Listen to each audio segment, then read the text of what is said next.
My entitled nieces kept stealing my daughter's stuff, so I put a padlock on her room. They found the spare key and stole even more of her stuff, so I kicked them out and left them homeless. My brother-in-law and his 18-year-old twin daughters live with us, and the twins have absolutely no respect for my daughter's privacy.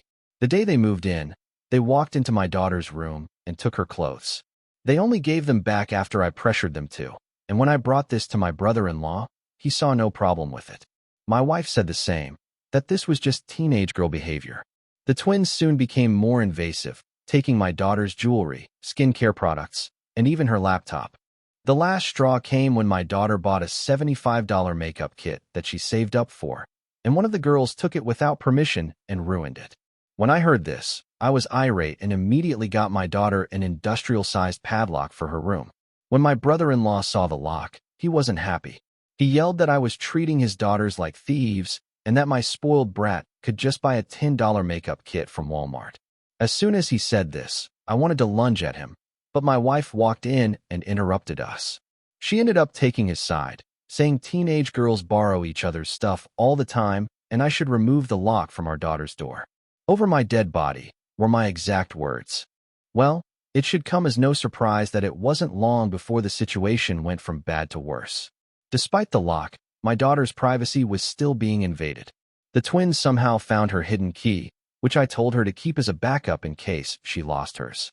I still don't know how they did it. One day while she was out, they snuck into her room and took her laptop. This time they left the clothes and the makeup.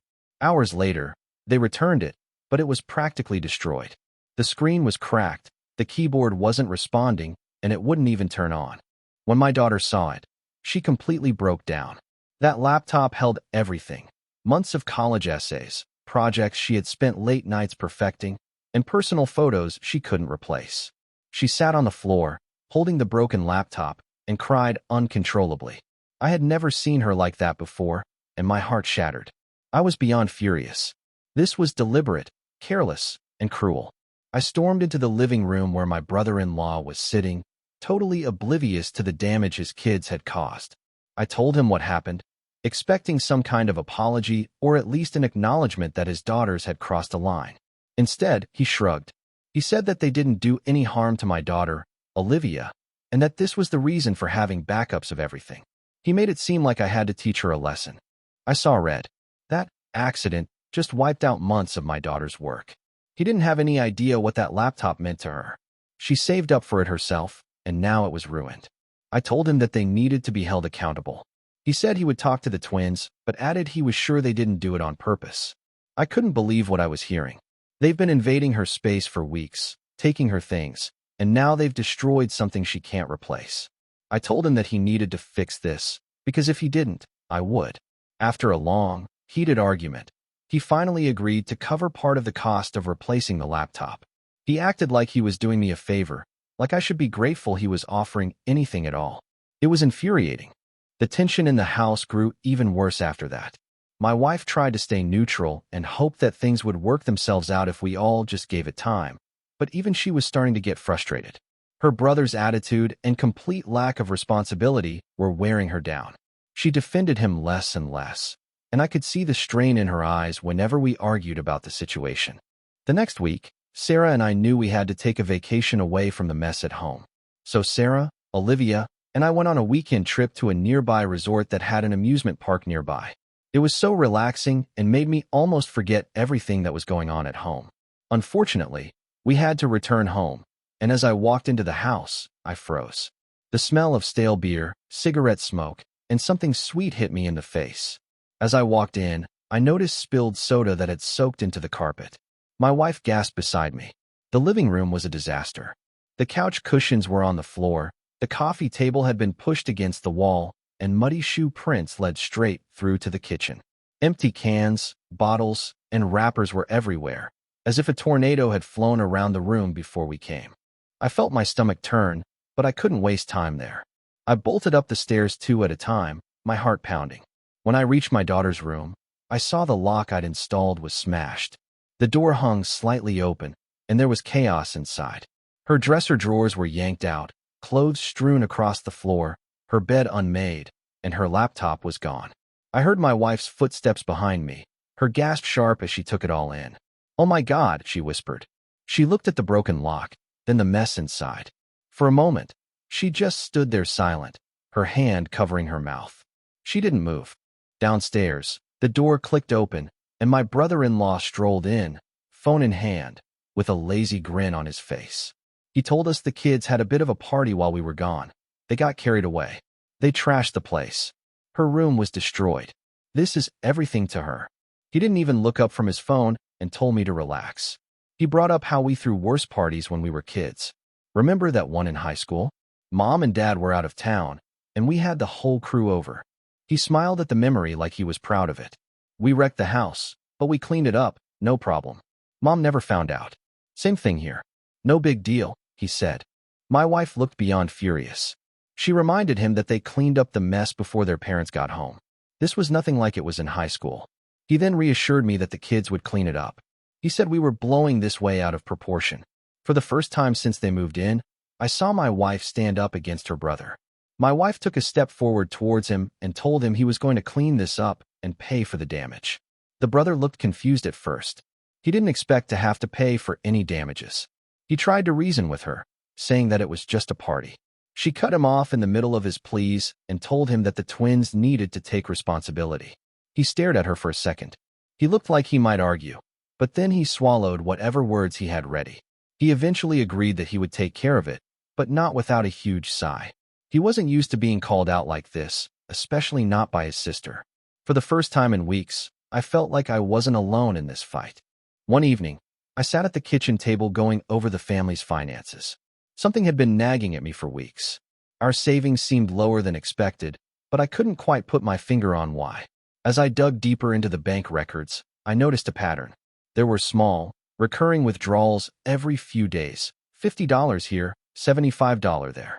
Over time, it added up, and my heart sank as I realized the total was well over $1,000. I double-checked everything, hoping I was wrong, but I knew that wasn't the case. The withdrawal patterns didn't match our spending habits, and my wife had been just as careful with our finances as I had. That's when it hit me. There was only one other person with access to our account. I waited until my wife got home and laid the bank records in front of her. I showed her that someone's been siphoning money from our savings. She flipped through the pages. I saw the realization in her eyes. The dates and amounts pointed to one person. It was her brother. He's been taking small amounts for months. I don't know what he's using it for, but it was all there. For a moment, she just stared at the papers as if hoping they would tell her something different. Then she dropped them onto the table. We didn't need to wait long to confront him. When he came in later that night, I didn't hold back. I laid out the bank records in front of him, and before he could come up with any excuses, my wife demanded an explanation. He immediately admitted to taking the money but told us that it wasn't what we thought. He explained that he'd been struggling and that he'd been using the money on football picks for this online gambling thing, but swore it was almost paid off. He said he just needed a little more time and a couple more $100, and he'd be out of our hair. He promised that he was close to hitting it big. My wife blinked in disbelief. He knew it sounded bad and explained it was all part of the game. He said he had already made a little under $100, but that's because he was just starting out. He claimed to know how to win now. She went off on him.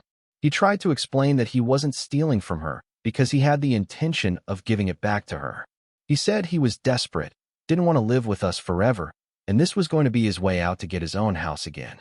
He'd seen it happen for a lot of his buddies and said he wanted to try it out. He begged us to give him a little bit more time and, eventually, money. She told him that he would have to pay every cent of that money back and didn't care how close he thought he was to winning big. This stops now. You've betrayed us. You've stolen from your own family. And for what? A chance at some quick cash? She yelled at him. He opened his mouth to argue but stopped when he saw the look on her face. But even as he agreed, I knew things would never be the same. The trust that they once had went out the window after he stole from us. She couldn't even look at him the same way, and at that moment, as I watched her walk away, I realized that something had shifted between them.